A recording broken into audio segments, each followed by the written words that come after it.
हमने बात करी पहली बात तो क्रिकेट की, उसके बाद ईगो की और उसके बाद मौके की। जी। क्रिकेट की बात होती है, जन्म हुआ इंग्लैंड से।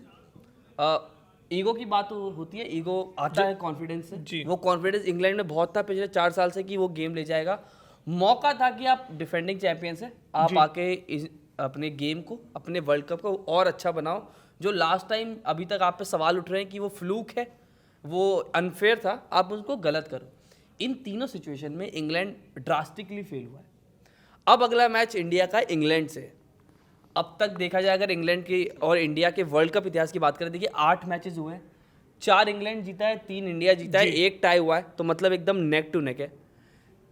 First of all, first thing क्या लग रहा है, कहाँ जा रहा है ये मैच? One sided. आपने बिल्कुल सही कहा अंकुर भाई, मैं भी यही कहूंगा कि वन साइडेड मैच जा रहा है और इंडिया इस मुकाबले को जीत रही है। पर मेरा दिल अभी भी ये कहता है कि वन साइडेड ना जाए तो ही कुछ मजा है, तो ही कुछ फायदा होगा। क्योंकि इंडिया के अब तक जितने भी मैचेस हुए हैं, अगर आप ऑस्ट्रेलिया वाला थोड़ा सा छोड़ दो तो सारे मैचेस वन साइडेड ही हुए हैं। जरूर न्यूजीलैंड में भी दिक्कत थी, पर इतनी कोई प्रॉब्लम नहीं थी कि न्यूजीलैंड में भी आप हार रहे थे। तो जो सारे मैचेस हैं वो यही है। और हम यहाँ से बात कर रहे हैं सेमीफाइनल्स की, हम बात कर रहे हैं जो इंडिया को एक मैच हारना जरूरी है वर्ल्ड कप के लीग स्टेज में, क्योंकि अगर वर्ल्ड कप जीतना है, 2011 की हम बात कर रहे हैं, तो इसलिए मेरे को लगता है कि थोड़ी टक्कर तो मिलनी चाहिए। इंग्लैंड इतनी बुरी भी टीम नहीं है, एक ना एक दिन तो आएगा जिस दिन बटलर भी साइडेड हरा दिया ना, बिल्कुल तो और खत्म हो गया। वही उम्मीद टूट गई कि पर अब मैच इंटरेस्टिंग मुश्किल होगा। पर फिर भी उम्मीद मैं लगा रहा हूं। देखिए, आदमी एक होप के साथ ही जीता है, एक उम्मीद तो कर ही सकता है, बिल्कुल। और तो उम्मीद करने में कौन से पैसे लगते हैं, तो हम यही करते हैं कि चलेंगे जॉस बटलर, चलेंगे बेन स्टोक्स, चलेंगे बेयरस्टो, और कुछ ना कुछ टक्कर जरूर देंगे इंडिया की टीम को और एक अच्छा मुकाबला हमें देखने को मिलेगा। और कुछ नहीं तो कम से कम इंडिया पहली बैटिंग ले ले, मैं उसमें भी खुश हो जाऊंगा। इंडिया की पहली बैटिंग, ये खुश होने की बात नहीं है, ये जरूरी है। इसका बेसब्री से इंतजार है हमें, क्योंकि इंडिया की पहली बैटिंग देखे जमाना हो गया और इस टूर्नामेंट में तो वो खुशी हमें नसीब ही नहीं हुई है। और इंडिया के लिए, अगर हम इंडिया के पर्सपेक्टिव से बात करें, तो इंडिया को भी बहुत ज़रूरी है पहले बल्लेबाजी करना, क्योंकि आप चेस कर चुके हैं। आपको पता है चेस में आप कहाँ फंस रहे हैं, कहाँ से मैच निकल रहा है। आप स्टार्टिंग के ओवर्स में पहले गेंदबाजी करके फिर टीम को कैसे रोक रहे हैं, कहाँ स्लिप होते हुए मैच को भी आप पकड़ रहे हैं, वो सब चीज़ें आपको पता है। पर यहाँ से इंटरेस्टिंग ये होगा देखना कि अगर इंडिया पहले बैटिंग करता है, वहाँ थोड़ा बहुत चूकता है। जैसे कि पिछले मैचेस में हमने देखा कि टीम्स के पास ऑप्शन था इंडिया के खिलाफ 300 मारने का, पर इंडिया ने रोका। अगर सेम चीज इंडिया के साथ होती है, इंडिया 300 मारते मारते रुक जाता है, तो बॉलर्स कैसे डिफेंड करेंगे, वो भी देखना इंटरेस्टिंग होगा। और जो बैटिंग लाइनअप की जो डेप्थ है इंडिया के पास, उसका जब यूज होगा, पहले बल्लेबाजी आएगी, बॉल्स होंगी आपके पास प्रॉपर, चांस होगा आपके पास प्रॉपर। अभी जो विराट कोहली और बाकी के भारतीय टॉप बल्लेबाज तरस गए थे सेंचुरी बनाने के लिए, क्योंकि फॉर्म है, रन नहीं है, रन कहाँ से लाएंगे हम जब बाद में बल्लेबाजी करेंगे। तो वो सब चीज़ें देखने में काफ़ी इंटरेस्टिंग हो। और हम चाहते नहीं है कि ये जो पहले बल्लेबाजी वाला फैसला है या जो मौका है वो आए सीधा बड़े मुकाबले में। बड़े मुकाबले में हमें बिल्कुल नहीं चाहिए। बड़े मुकाबले में हम जब पहुंच रहे हैं, हम सेमीफाइनल फाइनल्स में पहुंच रहे हैं, तो हम प्रिपेयर रहना चाहते हैं उस चीज़ के लिए। तो इसलिए इंग्लैंड, साउथ अफ्रीका, श्रीलंका, ये 3 मौके हैं जहां भारत पहले आए और पहले बल्लेबाजी करे। देखो, मौकों की बात हुई है, मुकाबलों की बात हुई है, बहुत मैटर करता है वो पिच कैसा होगा। इकाना पे अब तक इस वर्ल्ड कप में 3 मैचेस हुए हैं जी। पहले में south Africa Australia, south Africa versus Australia, south Africa 311 उस मैच में लगाए। उसके बाद दूसरे इनिंग में रन्स नहीं बने, लेकिन जब दूसरा मैच हुआ तो 209 पे टीम को रोका गया। जब तीसरा मैच हुआ तो 260 के आसपास में टीम को रोका गया। इकाना में हमने IPL के टाइम पे भी देखा कि वो उतना अच्छा बैटिंग रन नहीं लगाया उस पर। हमने ठीक है बात करी हमने कि इंडिया को पहले बैटिंग करना बहुत ज़रूरी है, और क्योंकि इंडिया को एक टेस्ट के लिए चाहिए, लेकिन जिस हिसाब से ग्राउंड है, जिस हिसाब से वहाँ पे ड्यू के चांसेस है, और इंडिया को चाहेगा कि ये मैच जीत के आप एकदम टॉप पे ख़त्म करें। क्या लग रहा है, टॉस जीत के टीम्स क्या प्रिफर करेगी कंडीशन वाइज? अगर एक बार कंडीशन वाइज अगर सोचें तो कोई भी टीम जो टॉस करेगी वो पहले गेंदबाजी चूज करेगी, पहले क्षेत्र रक्षण चूज करेगी, क्योंकि जो बाद में बहुत बड़ा फैक्टर है, जो ड्यू फैक्टर है, हमें न्यूजीलैंड वाले मुकाबले में भी देखने को मिला। न्यूजीलैंड को कितना नुकसान हुआ था उस मैच में और टॉस हारने का। और रोहित शर्मा कंडीशंस के हिसाब से खेलेंगे, वो नहीं जाएंगे स्टैटिस्टिकली देखने की हम कैसा परफॉर्म करेंगे, क्योंकि जब आप 5 मैच लगातार जीत के आते हैं ना, और छठा भी जीत सकते हैं, तो आपको वो कॉन्फिडेंस आ जाता है कि अब हम पूरे सीजन में ऐसे ही परफॉर्म करने वाले हैं, मेरी टीम हर सिचुएशन में परफॉर्म कर सकती है। गेंदबाजी में नो डाउट वो चीज़ हम देख चुके हैं। प्रेशर से मैच निकालना, हाथ से निकलना, उसके बाद वापसी कमबैक करना, वो सब हम देख चुके हैं। बल्लेबाजी में भी हमने पहले मैच में देखा था जब टॉप ऑर्डर थोड़ा सा लड़खड़ाया था और विराट कोहली और के राहुल ने वो पारी संभाली थी। उसके बाद से जो भारत पहले बल्लेबाजी करके वन साइडेड मुकाबले जीत रहा है वो ज़रूरी है इंडिया के लिए, पर रोहित शर्मा कंडीशंस को प्रेफर करेंगे और लेंगे पहले गेंदबाजी अगर टॉस जीतते हैं तो। देखिए, मेरा इसमें मानना बिल्कुल एक उल्टा नजरिया है। मैं बात करूं अंकुर से, क्योंकि मुझे ऐसा लगता है कि जो लखनऊ की पिच है ना, उस पर आपने ड्यू की जरूर बात करी शशांक, इतनी नहीं होती, एकदम नेक्स्ट लेवल की ड्यू नहीं होती कि जिस पे एकदम ही दिक्कत होने वाली है। प्लस जो पिचेस भी है ना, वो मैं ऐसा कहूंगा कि मीडियम वाली पिच है, ना बैट्समैन को ज़्यादा फेवर करती है ना गेंदबाजों को ज़्यादा फेवर करती हैं। ऐसा भी नहीं है कि 400 रन बनते हैं, ऐसा भी नहीं है कि 100 रन के अंदर 10 विकेट गिर जाती हैं। तो बीच के जो होता है ना क्रिकेट में हम जिसको वो कहते हैं, वो वाली पिच है, तो इतने कोई ज़्यादा दिक्कत आने नहीं वाली। यहाँ पे जो बैटिंग या बॉलिंग का जो फैसला होगा वो टीम की जो मर्जी होगी वो होगा। मेरे को नहीं लगता कंडीशंस को देख के बैटिंग या बॉलिंग में चूज करने वाला है, क्योंकि देखिए इंडिया की मैं बात करूँ पॉइंट ऑफ व्यू से, इंडिया बहुत आगे, इंडिया ऑलमोस्ट सेमीफाइनल में पहुंच चुकी है। तो इंडिया जहाँ तक की है, मेरे को लग रहा है यहाँ पे बल्लेबाजी चूज करेगी, क्योंकि 5 मैचेस में एक बार भी बल्लेबाजी नहीं करी। इंग्लैंड की मैं बात करूं तो ऑलमोस्ट बाहर हो चुके हैं, उनके लिए कुछ ज़्यादा खास बचा नहीं है, नेट रन रेट भी उनका बिल्कुल ही खत्म है। तो वो उनकी भी कुछ ऐसे कंडीशंस को देख के मुझे को नहीं लगता फैसले होने वाले हैं। इसलिए मैं ऐसा कहूंगा कि जिसका जो मर्जी होगी यहाँ पे वो चूज करने वाला है। अगर मेरा इसमें टेक हो तो I think it's a good toss for lose वाला मैच, क्योंकि देखिए अब सही बात है, आपने पहले 311 लगाए साउथ अफ्रीका ने, लेकिन ऑस्ट्रेलिया चेज नहीं कर पाया। दूसरे मैच में जो पहली इनिंग में टीम रुक गई 209 पे, तीसरे मैच में 265 पे, जो 3 मुकाबले काना में हुए हैं। मुझे बहुत बड़ा जो एक रीज़न लग रहा है, क्योंकि मेरे ख्याल से एक शायद उसमें मॉर्निंग मैच भी था, एक शायद उसमें मॉर्निंग मैच था जहाँ तक मुझे याद है। वहाँ पे हमने देखा है कि जब जब धूप पड़ रही है ना उस पिच पे, हालांकि पिच बेहतर है, आईपीएल वाली पिचेस नहीं है, वर्ल्ड कप के लिए बेहतर पिचेस बनाई, क्योंकि पहला वर्ल्ड कप होस्ट कर रहा है इकाना, तो इकाना के लिए एक बहुत प्राइड वाली बात है, उन्होंने अच्छी पिचेस बनाई हैं, लेकिन धूप में वो थोड़ा स्टिक हो रहा है, बिल्कुल हो रहा है, हल्का स्टिक होगा, वो नॉर्मल, वो यहाँ भी होगा। जब यहाँ पे अगर अभी तक अच्छे स्पिनर, हमने स्पिनर्स नहीं देखे यहाँ पे, ज़्यादातर पेसर्स ही हो रहे, हमने जब भी बात करेंगे जहाँ पे भी ज़्यादा स्पिनर्स आएंगे, जब वहाँ पे धूप में जडेजा, कुलदीप, अगर इंडिया की पहले बॉलिंग आती है तो ज़्यादा मदद मिलेगी, बजाय इसके कि जो हल्का फुल्का ड्यू आएगा बाद में उस पे। लेकिन हमने ये भी देखा है कि फिर पहले इनिंग्स में यहाँ पे रन भी कम बने हैं 2 मैचेस में। साउथ अफ्रीका तो एक अलग लीग में खेल रहा है पूरे वर्ल्ड कप, बिल्कुल, लेकिन यहाँ पे रन कम बने हैं। I also think it's a very good toss to lose, कि आप दूसरी टीम पे कुछ ऐसे ग्राउंड है जहाँ पे आप डाल सकते हैं। आप धर्मशाला में आप चाहेंगे टॉस जीतना, बिल्कुल चिन्ना स्वामी में, वानखेड़े में, ईडन गार्डन्स आप में टॉस जीतना चाहोगे, फिरोज शाह कोटला में आप चाहेंगे, लेकिन जो ऐसी ट्रिकी पिचेस है वहाँ पे थोड़ा डाइसी, क्योंकि देखिए यहाँ पे कुछ पता ही नहीं है ना, ऐसा नहीं है कि बल्लेबाज 400 मारे, वही मैं बात दोहराऊंगा अपनी, ऐसा भी नहीं है कि 10 विकेट गिर रही है 100 रन में। तो यहाँ पे जो पिच है नॉर्मल पिच है, क्रिकेटिंग पिच इसको हम कहते हैं। किसी एक यूनिट को ज़्यादा फायदा नहीं मिलता है, यहाँ पे आपको अच्छा क्रिकेट खेलना पड़ेगा। तीनों जो 3D फील्डिंग के 3D हम जो बात करते हैं क्रिकेट में, वो तीनों डिपार्टमेंट्स में आपको एक अच्छा क्रिकेट खेलना पड़ेगा, फील्डिंग में भी, गेंदबाजी में भी, बॉलिंग में भी, बैटिंग में भी, अगर आपको ये मुकाबला जीतना है तो।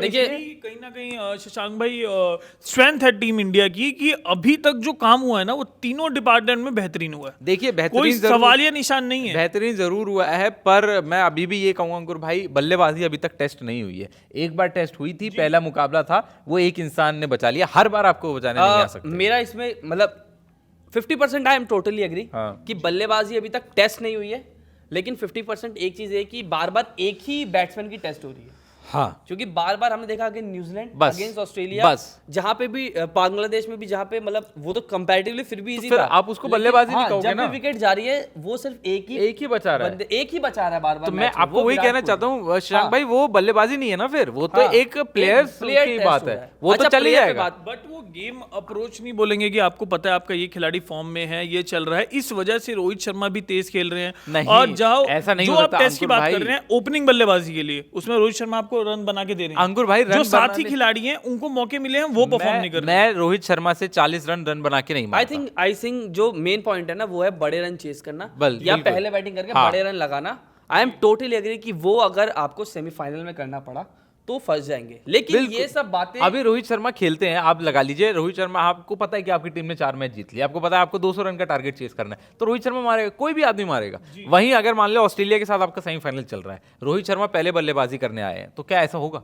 नहीं होगा, नहीं होगा। वहां पे रोहित शर्मा एक बड़ी इनिंग के लिए जाएंगे। नहीं, बस वो जो मिडल ओवर्स में भी बैट चला रहे थे वो रोक देंगे, क्योंकि जहां वो 30-40 क्रॉस हुए वहां वो तो अंकुर भाई फिर मेरा बात ये है ना, फिर तो आप गलत हो गए ना कि अगर आप ऑस्ट्रेलिया के साथ जा रहे हो, पहले आपकी बल्लेबाजी हो रही है, रोहित शर्मा पहली बॉल से उसमें भी मारने जा रहे हैं, गलती से उल्टा सीधा एज लग जाता है, वही जो हम सेमीफाइनल दर सेमीफाइनल देखते आ रहे हैं, वहां पे ऐसा हो गया तो फिर आप क्या करोगे? चलिए देखिए, वो हम कमेंटेटर्स कर्स नहीं लगाते हैं, उस पर बात को रखते हैं। बिल्कुल। तीनों फील्डिंग, हमने जो 3D कहा है क्रिकेट का, उसकी बात हुई, वो तो ग्राउंड पे होगा, लेकिन उसके पहले पेपर पे एक चीज होती है जो बहुत इंपॉर्टेंट है, जो डिसाइड करती है एटलीस्ट आपकी बैटिंग और बॉलिंग किस दर्जे लेने वाली है, वो है प्लेइंग 11। एक बार प्लेइंग 11 में बात करते हैं। मेरा ऐसा मानना है कि दोनों टीम की प्लेइंग 11 लगभग बराबर होगी। मैं इंडिया की तो सेम होनी हाँ, चाहिए। इंडिया की सेम होगी। अगर एक बार मैं जो इंडिया की प्रेडिक्टेड प्लेइंग 11 है हमारी तरफ से, आपको भी सेम लग रहा है एक, क्योंकि एक डिस्कशन है, हम उस पर आएंगे अंकुर भाई। लेकिन जो प्लेइंग 11 हमें लग रही है अब तक कि इंडिया की हो सकती है, वो है रोहित शर्मा, शुभमन गिल, विराट कोहली, श्रेयस अय्यर, केएल राहुल, सूर्य कुमार यादव, जडेजा, शमी, कुलदीप यादव, जसप्रीत बुमराह, मोहम्मद सिराज। कोई चेंजेस मेरे को नहीं लग रहे, इसलिए क्योंकि जब कोई चीज़ टूटी नहीं तो उसे जोड़ना क्यों है, और हार्दिक पांड्या अभी भी इंजर्ड है। मैं बस आपके इस पूरी टीम में मैं भी चाहता हूँ टीम सेम हो, मैं अभी भी ये चाहता हूँ कि एकदम सेम टीम के साथ खेलना चाहिए, पर मेरे को पता नहीं क्यों अंदर से ऐसा लग रहा, बिल्कुल अंदर से ऐसा लग रहा है, या मैंने उस टॉपिक पे हम आएंगे, कि वहां पे आपको वो एक प्लेयर दिख सकते हैं, वरना टीम मेरे को नहीं लगता चेंज करने की जरूरत है। उस टॉपिक पे हम आएंगे, लेकिन क्या लग रहा है कि अगर इस टीम के साथ भी जाए तो कोई इशू होना नहीं चाहिए। जी बिल्कुल नहीं होना चाहिए। सक्सेसफुल टीम है, आपको मैच निकाल के दिया है, आपको जीत दिलाई है, आप इसके साथ जाइए, और टीम ने परफॉर्म किया है, चाहे बॉलिंग हो, चाहे बैटिंग हो, चाहे फील्डिंग हो, हर एस्पेक्ट्स में टीम ने परफॉर्म करके दिया है। अब जो मेजर रीजन है चेंज का, जो शशांक भाई कह रहे हैं कि हम उस टॉपिक पे आएंगे, वो एक सिर्फ हम कंसीडर कर रहे हैं कि ऐसा भी कर सकते हैं। ये टीम को डिस्टर्ब करने की कोई जरूरत नहीं है, आप यही खिलाइए, कोई दिक्कत नहीं है, और बिल्कुल सही टीम है ये। बट अगर चेंज का सोचें, अगर बहुत इफ एंड बट है इसमें, अगर सोचें तो आप क्या ले सकते हैं, उस पर बात कर लेते हैं। चलिए चेंज पे आएंगे, लेकिन हमने टीम परफॉर्मेंस की बात करी कि टीम बहुत अच्छी खेल रही है। जो साथ में टीम है उसका बहुत ज्यादा खराब जा रहा है। खराब भी एक अंडरस्टेटमेंट है। उसकी प्लेइंग 11 की एक बार बात करते हैं। इंग्लैंड की प्लेइंग 11 की मैं बात करूं, अब मुझे लग रहा है जो लास्ट मैच कल श्रीलंका के साथ खेला है, हो सकता है कहीं ना कहीं वही टीम हो, क्योंकि इंग्लैंड पे ऑप्शन नहीं है। ऑप्शन नहीं है। इंग्लैंड का जो प्लेइंग 11 था लास्ट मैच में, Bairstow, David Malan, Joe Root, Stokes, Jos Buttler, Liam Livingstone, Moeen Ali, Chris Woakes, David Willey, Adil Rashid, Mark Wood, इसके अलावा कोई ऑप्शन नहीं है। देखिए इकाना में आपको बस एक सेकंड के लिए रोकना चाहूंगा, ये टीम सुन के कोई कैसे बता दे कि ये टीम 9वें पायदान पे, मैं वही बात पॉइंट सेल में। आप एक बार फिर से ये नाम बोलो, सुनने के बाद कोई चेंज भी क्यों करना चाहेगा? मैं आपको कहूंगा आप एक बार फिर से, 11 कोई क्यों चेंज करना आप फिर से नाम बोलो शशांक भाई, ये टीम 9वें नंबर पे यही खिलाड़ी खेल रहे हैं। वापस इंग्लैंड की जो प्रोबेबल प्लेइंग 11, ये वो भी है जो मैं चाह रहा हूँ कि हो। तो इंग्लैंड की हमने बता दी सेम टीम खेलेगी। इंग्लैंड की जो प्रोबेबल प्लेइंग 11 है, हमारे जितनी भी ऑडियंस है, वो जब अपनी 11 बना रही है, अगर टीम स्पेसिफिक बना रही है, तो वो जरूर आप प्लेयर के नाम सुनिए, आप प्लेयर्स के नाम सुनिए। Bairstow, Malan, Root, Stokes, Buttler, Livingstone, Moeen Ali, Chris Woakes, David Willey, Adil Rashid, Mark Wood. मतलब अगर हम आदिल, पूरे 11 के 11 बैट्समैन है इस बार, 11 के 11 बैट्समैन है। और उसके बाद क्योंकि हम क्यों कह रहे हैं कि ऑप्शन नहीं है और कुछ, हैरी ब्रूक का देखिए ठंडा गया है मौसम, इसके अलावा और क्या इकाना ऑप्शन में क्या होगा? इकाना में क्या हैरी ब्रूक की बल्लेबाजी उतनी अच्छी मिलेगी, क्योंकि पिच हमने बात करी बहुत ज्यादा अच्छी नहीं, ऑप्शन लेकिन होगा भी क्या, मतलब ये क्या टीम है? खुद डर के रहेगा। फिर तो भैया आपके प्लेयर्स में दिक्कत है, फिर आपके प्लेयर को कहिए। 11 खिलाड़ी से बच के रहना। तो हम तीनों का यहाँ पे यही मानना है कि हो सकता है ये दोनों प्लेइंग 11 सेम रहे। इंडिया की हमने बात करी, इंग्लैंड की हमने बात करी, इंग्लैंड की 2 बार पढ़ी है, इंडिया की एक और बार प्लेइंग 11 पढ़ देते हैं जस्ट फॉर क्लैरिटी। इंडिया में हो सकते हैं रोहित शर्मा, शुभमन गिल, विराट कोहली, अय्यर, केएल राहुल, सूर्य कुमार यादव, उसके बाद जडेजा, शमी, कुलदीप, सिराज एंड बुमराह। तो 3 प्रॉपर पेस बॉलर्स, 2 स्पिनर्स, और उसके बाद आपको देखिए छठा बॉलर विराट कोहली को हमने देखा है लगातार नेट्स में बॉलिंग करते हुए, रोहित शर्मा को हमने देखा है, सारे प्रैक्टिस मैचेस के विजुअल्स आ रहे हैं। तो मुझे लग रहा है, और क्योंकि लास्ट मैच 5 बॉलों के साथ इंडिया ने अच्छा जीता है, न्यूजीलैंड को अच्छे स्कोर पे रोका है, तो हो सकता है। अब अगर चेंजेस की बात करें, देखिए एक बहुत बड़ा सवाल है बार बार, जिस पे मैंने आप लोगों को तब आने से रोका, अब वहां पे आइए और अपने अपने विचार रखिए। क्या अश्विन की इस टीम में अभी जगह बन रही है? क्योंकि देखिए इकाना का पिच है, स्पिनर्स को फेवर करेगा। अगर जगह बन रही है तो उनके स्टैट्स, और अगर मतलब किसकी जगह किसे निकालें, क्योंकि देखिए अश्विन ने लास्ट मैच में 5 लिया है अंकुर भाई, शमी ने लास्ट मैच में फाइफर लिया है और शमी का मैंने जितना इंतज़ार किया है इस टीम में आने के लिए, इस प्लेइंग 11 में आने के लिए, मैं उन्हें बिल्कुल भी ड्रॉप नहीं करना चाहूँगा। और जो एक फैक्टर है कि एक स्पिनर थोड़ा हेल्प करेगा, उसमें अश्विन को आना चाहिए। और जब आप स्पिन फ्रेंडली के लिए जा रहे हैं तो आप एक पेसर ज़रूर कम खिलाएंगे, जिसमें जसप्रीत बुमराह को नहीं हटा सकते हम, और मोहम्मद शमी ने परफॉर्म करके दिया है तो हटा तो सिराज को भी नहीं सकते अंकुर भाई, मेरे को नहीं लगता सिराज को तो आप नहीं पर आप बिल्कुल बाहर नहीं खिला सकते, पर आप सिराज को तो किसी भी हालत में नहीं हटा सकते। जितना आपने बोला ना, मतलब मैं खुद से अगर आप मेरी राय मांगोगे तो मैं चाहूंगा कि सिराज को हटा दो मोहम्मद शमी के खिलाफ, पर आप इंडियन टीम के अगर नजरिए से देखो, आप क्या बोल के सिराज को हटाओगे? आपके पास कोई रीजन ही नहीं है सिराज का एक भी मैच खराब नहीं गया। मैच खेलेंगे और पिच के कंडीशंस के अकॉर्डिंग प्लेयर्स को खिलाएंगे, तो उसमें हमें रीजन देने की क्या जरूरत है? भाई ये जो प्लेयर्स है ना, ये ऐसे प्लेयर्स बन चुके हैं जो पिच की कंडीशन के हिसाब से नहीं खेलते। अब विराट कोहली पिच के कंडीशन के हिसाब से नहीं खेलेंगे, या रोहित शर्मा, या आप केएल राहुल ले लीजिए, सिराज। और इसी बात के लिए हम अग्री कर गए थे कि जो प्लेइंग 11 पिछले मैच में खेली थी वो इस मैच में खेलनी चाहिए।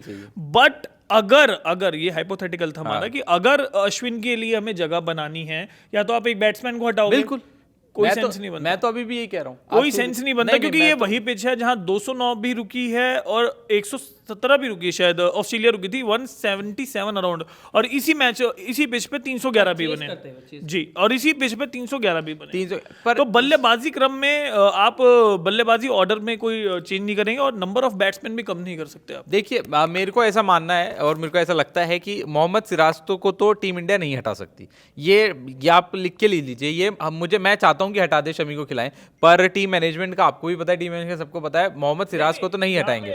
पर अगर आप अपना पॉइंट ऑफ व्यू बताइए। मैं पॉइंट ऑफ व्यू बताऊं तो मैं तो अपना यही चाहूंगा कि वहां पे खेलने चाहिए, अश्विन जरूर खेलने चाहिए जी। किसकी जगह?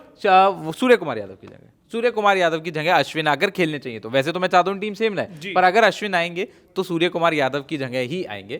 सिराज को तो हटते हुए यहाँ से नहीं दिख रहा। अगर इसमें मेरा जो ये टेक है, क्योंकि एक बॉलर है जो मतलब बहुत बच के निकल जा रहा है, अब तक बहुत ठंडा गया है वर्ल्ड कप, और उसके पहले भी 1-2 मैच में परफॉर्मेंसेज है, लेकिन उसके बाद भी बहुत आसानी से दबाव में आया है। उनका नाम है कुलदीप यादव।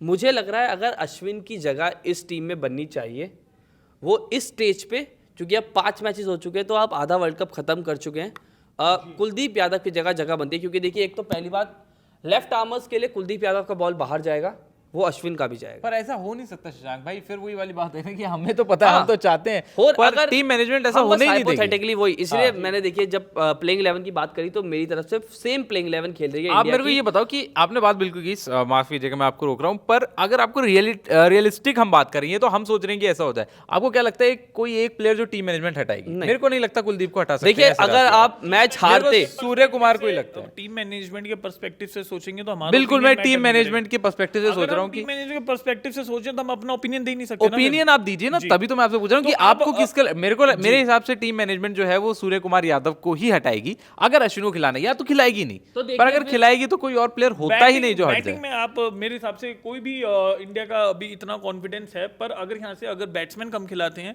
तो वो ओवर कॉन्फिडेंट लगेगा, और यहाँ पे नहीं चाहेगा कोई भी इंडियन टीम मैनेजमेंट या कोई भी इंडिया का सपोर्ट। तो आप अश्विन नहीं खेल रहे, सीधी बात जी, नहीं खेल रहे, वो बेटर ऑप्शन है, पर आप एक बैट्समैन शॉट नहीं खिला सकते। बिल्कुल, और क्योंकि वही है ना, अर्ली विकेट्स में रोहित शर्मा का विकेट गया, विराट कोहली आके इनिंग संभाल रहे हैं, और डाउन द ऑर्डर आपके पास कुछ नहीं है, विराट कोहली पे प्रेशर ज्यादा होगा। विराट कोहली पे तो हर मैच में ही प्रेशर हो रहा है। आप बेशक 10 प्लेयर खिला लीजिए बैट्समैन, विराट कोहली पे तब भी प्रेशर है। विराट कोहली इकलौते ऐसे प्लेयर हैं जो पिछले 5 मुकाबलों में, मैं थोड़ा इधर उधर जरूर निकल जाता हूँ, पर पिछले 5 मुकाबले में टीम इंडिया के लिए एक दीवार जो बन के खड़े हैं वो विराट कोहली ही खड़े हैं, तो उनका तो प्रेशर कम हो ही नहीं सकता। वो तो कई सालों से है, वो तो कई साल, बिल्कुल नहीं, मैं सिर्फ इस वर्ल्ड कप की बात कर रहा हूँ। वर्ल्ड कप में आप देख लीजिए, पहला मुकाबला ऑलमोस्ट हार गया था इंडिया। मैं दोबारा वही बात कहूंगा, अगर विराट कोहली नहीं, न्यूजीलैंड वाला मैच भी फंस गया था। हाँ, न्यूजीलैंड वाला बहुत ज्यादा तरीके से। आप 95 रन ले लीजिए, सीधे आप 95 रन माइनस कर दो वहां से। तो देखिए, लेखा जोखा ये है कि इंग्लैंड बनाम इंडिया का मुकाबला संडे को होगा। 29वां मैच है, 29वीं तारीख है। देखिए, आयरनी हो रही है जी, बहुत भयंकर। क्या बात, 29वां मुकाबला इस वर्ल्ड कप का, इंडिया बनाम इंग्लैंड का। 2 बजे से वो मैच स्टार्ट हो जाएगा। हम आपके साथ जुड़ जाएंगे 1 बजे से। और अब तक का लेखा जोखा ये है कि इंडिया वर्सेस इंग्लैंड के 8 मुकाबले हुए हैं वर्ल्ड कप में। इंग्लैंड 4 जीता है, इंडिया 3 जीता है। 1 मैच टाई रहा है, मेरे ख्याल से वो 2011 वाला मुकाबला था जो टाई हुआ था। हमारा प्लेइंग 11 पे ये मानना है कि मोर और लेस सेम प्लेइंग 11 हो सकता है। अगर अश्विन की जगह मिलती है, क्योंकि इकाना में मैच है, स्पिनर्स को मदद मिलेगी। अंकुर भाई का मानना है अगर अश्विन की जगह बनेगी तो वो हो सकते हैं मोहम्मद सिराज की जगह। अभिषेक भाई का मानना है सूर्य कुमार यादव की जगह। मेरा मानना है कुलदीप यादव की जगह। लेकिन मोर और लेस सेम खेलने वाला इंडिया का प्लेइंग 11 और इंग्लैंड पे ऑप्शन नहीं है, तो England and India same playing 11 खेलेगा। तो आप मैच के साथ जुड़ जाइए, क्योंकि देखिए मैच बहुत ज़रूरी होने वाला है। इंडिया सेमीफाइनल की बर्थ उस दिन बुक करेगा टॉप पे, अभी भी बुक है लेकिन टॉप करेगा।